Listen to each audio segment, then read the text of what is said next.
Yo, what's going on, guys? It's Houston Sports Talk back into the video today, and today I'm going to be doing my NBA playoff full bracket predictions. Let's get into it.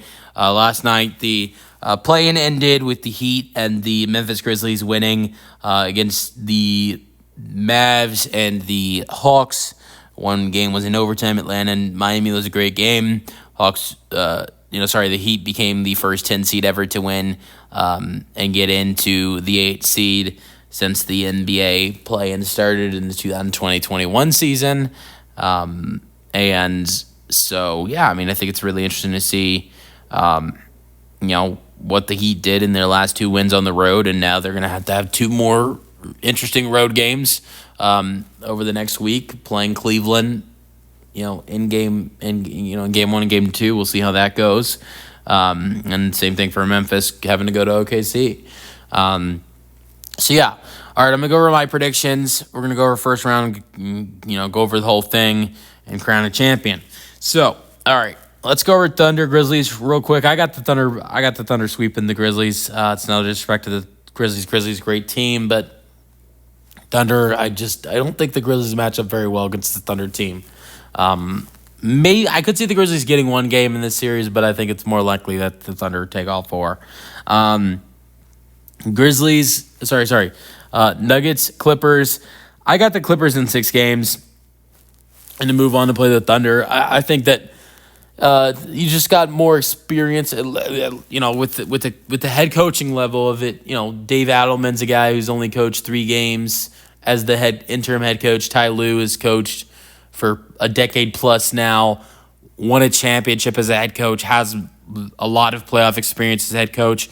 If you look at both teams, players-wise, both teams are very experienced. Kawhi James and Norman Powell all have a lot of experience in the postseason. Same thing goes for the Nuggets and their championship group that we saw a couple years ago with Jokic and Murray and and those guys, Porter and Brown and Gordon. They're a great team. I think there's more dysfunction in this Nuggets franchise right now after everything that's happened towards the end of the season. I think I'd be going with the Nuggets if they didn't fire Mike Malone. But I'm going with the Clippers to move on to the second round. Lakers, Timberwolves. I know maybe some people are expecting me to say Lakers in 5, but I got the Timberwolves. No, I'm just kidding. I actually do think the Timberwolves wouldn't surprise me if they play well in this series. I think they very much outsize this Lakers team. It's not even close. And I think that could lead to Minnesota dominating at times, but I still don't think they're good enough to take the Lakers in this series. But honestly, would not be surprised if Minnesota could take the Lakers to 6 or 7 games, but I still got the Lakers winning and moving on to the second round. Rockets Warriors should be an interesting series. I think this is going to be a 7-game series. I got the Rockets in 7. Great defensive team. They know how to neutralize Steph. My worry is neutralizing Jimmy Butler. As a Rockets fan, that's my biggest fear in this series for the Rockets is Jimmy Butler. Playoff Jimmy is a different Jimmy. It's like they switch. It's like regular season Jimmy and playoff Jimmy, switch each year. It's like, hey, take over. It's your time. But yeah, I think it should be an interesting series. It should be the best series, I think, in the entire first round. So Cleveland, Miami. I could see Miami getting 2 games in this series, but I don't think it happens. I think Cleveland wins in 5. Indiana, Milwaukee. I'm going with the Milwaukee Bucks winning in 6 games. But at the same time, I feel like it might be more likely the Pacers win this series. They're winning right now and having a great game in Game 1 as Game 1 has already started.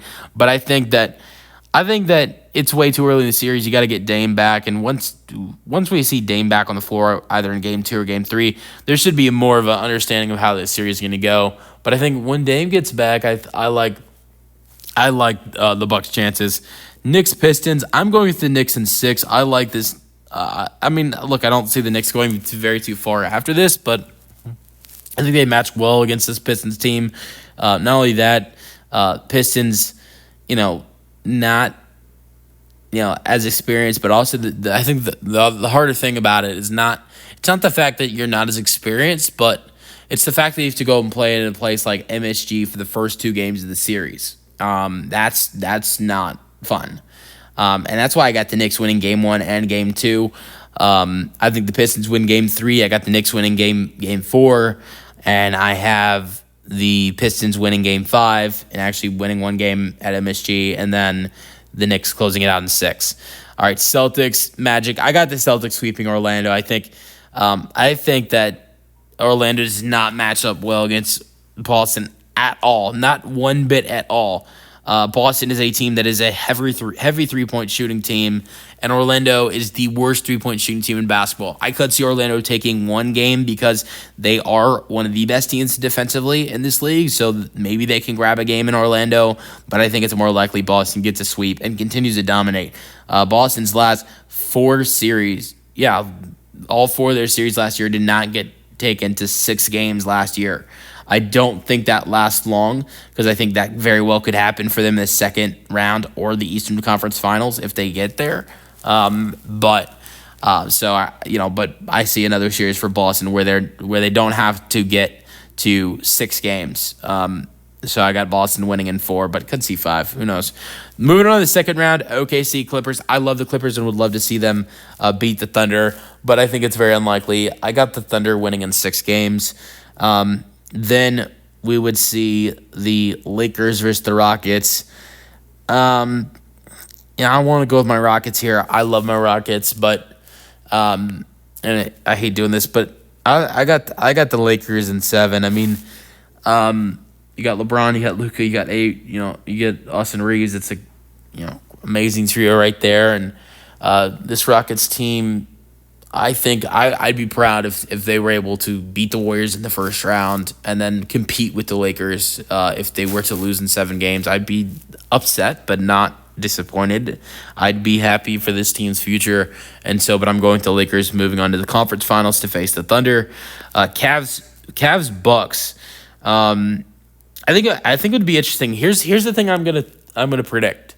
Here's my prediction. With this series, everybody talked about. I feel like this would be a key point in the series that everybody would be talking about if the Bucks and Cavs won in the first round. Oh well, the Cavs swept the Bucks in the season series, so the Cavs should dominate. So that's why I'm going with the Milwaukee Bucks winning Game 1 and getting that first win against this Cleveland Cavaliers team, and surprising some people, but. That's where I have that quickly ending because then I have the Cleveland Cavaliers winning the next 4 games to beat the Bucks in 5 games and move on to the Eastern Conference Finals for the first time since 2017-18 season. Then you would see Celtics versus Knicks. I'm going with the Celtics in 5 games. I don't think the Knicks match up well against the Celtics, but it's a series I'd love to see. And then we would see Celtics versus Cavs Eastern Conference Finals. I'm going with the Celtics in 7 games, and then Thunder versus Lakers. I'm going with the Thunder in 6 or 7 games. Thunder Celtics NBA Finals. I'm going with the Thunder winning in 7 games and becoming the NBA champions. Let me know your thoughts on my predictions in the comment section, and peace out.